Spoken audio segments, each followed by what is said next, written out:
لابوبو، بزوزو، لفوفو. ايه كل ده؟ انا ندى وده ندى توكس. تعال اقولك ايه الموضوع.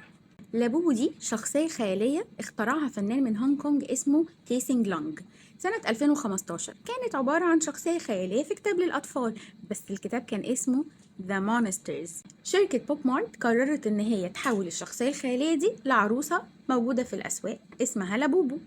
ما كانش حد يعرف عنها حاجة ولا كانت مشهورة لحد ما مغنية من فرقة بلاك بينك الكورية اسمها ليسا اتكلمت عن الموضوع وقالت ان هي بتحب تقتني الوان اللابوبو وتشتريهم والكلام ده كله، ومن هنا وبدأ هوس اللابوبو في العالم. بس ما كانش وصل لنا في العالم العربي لحد ما شوية من الانفلونسرز قرروا ان هم يبقوا تبع الترند، منهم جويل، منهم كارين وازن، ومنهم هدى بيوتي. طريقة الماركتينج بتاعت اللابوبو الصراحة هي يونيك شوية، وده اللي ساعد أكتر إن الناس تبقى عايزة تمشي مع الترند، لأن هما بيشتروا البوكسز مش عارفين أنهي لون جوه، وبيقعدوا بقى يتخيلوا ويعملوا الأنبوكسنج اللي بيعملوه. بعد بقى ما وصل هوس اللابوبو للعالم العربي كان انتشر في جميع أنحاء العالم، ومن كتر الإقبال على شراء اللابوبو بقت اوت اوف ستوك طول الوقت مش موجودة، فبالتالي بدأت تتباع في السوق السوداء. ايوه في السوق السوداء رغم انها عروسه صغيره، لا وكمان وصل اسعارها ل 150 و 200 دولار. شركه بوب مارت قررت ان هي تعمل مزاد عالمي لاول نسخه من نسخ اللابوبو. عارفين المزاد ده كان على كام؟ كانت اول نسخه لللابوبو معروضه ب 150 الف دولار، والغريب انها اتباعت. الشركه بقى قررت ان هي كل شهر هتعمل مزاد بنفس الطريقه. أرباح الشركة دي وصلت السنة دي بس المليار دولار من اللابوبو، وده طبعا بسبب هوس الناس الأب نورمال الغير طبيعي للترندات اللي بتطلع كل شوية وغير مبررة. وقبل اللابوبو كان في حاجات وبعد اللابوبو هيبقى في حاجات، بس الحقيقة اللابوبو دي فقد كل التوقعات لأنها عروسة أصلا شكلها وحش. وزي ما في لابوبو في كمان لافوفو. ايه اللافوفو دي؟ تقليد لابوبو، لان كل حاجه بتطلع لازم يطلع لها نسخ مقلده. هتلاقيها فين؟ هتلاقيها في مصر هنا في محلات اخر العنقود ب 200 جنيه مش ب 200 دولار، وبرده الناس بتشتريها والاطفال بتشتريها. ليه احنا نجري ورا ترندات ملهاش اي معنى ومش بتضيف لنا اي شيء في حياتنا بس عشان نبقى زي الناس اللي حوالينا؟ علم النفس بقى بيقولك ايه؟ بيقولك الناس هتتجنن على اللابوبو بالشكل ده بسبب ظاهرتين. اول ظاهرة اسمها الامتثال الجماعي. يعني ايه امتثال الجماعي؟ عشان احس ان انا جزء من المجتمع لازم اعمل زي المجتمع. مش كل الناس كده، بس في فئة كبيرة من الناس بتفكر بالطريقة دي. عشان ابقى زي غيري لازم اعمل زيه. الظاهرة التانية اسمها سياسة القطيع، ودي عبارة عن ايه؟ ده شعور بينتاب الانسان لما بيحس ان في عدد كبير قوي من الناس بيعمل حاجة، فبشكل تلقائي بيلاقي نفسه بيعمل ايه؟ زيهم بالظبط.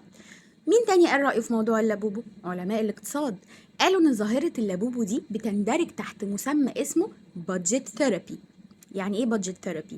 يعني لما الاسعار بتزيد والدخل يقل الانسان بيحس ان هو عايز ينفس عن نفسه بشراء شيء غالي بس في نفس الوقت affordable، يعني يقدر عليه، اللي هو احنا جامدين قوي يعني. كده علماء النفس قالوا رأيهم وعلماء الاقتصاد قالوا رأيهم. ناقص مين؟ أصحاب نظرية المؤامرة. أيوة هم كمان ليهم رأي.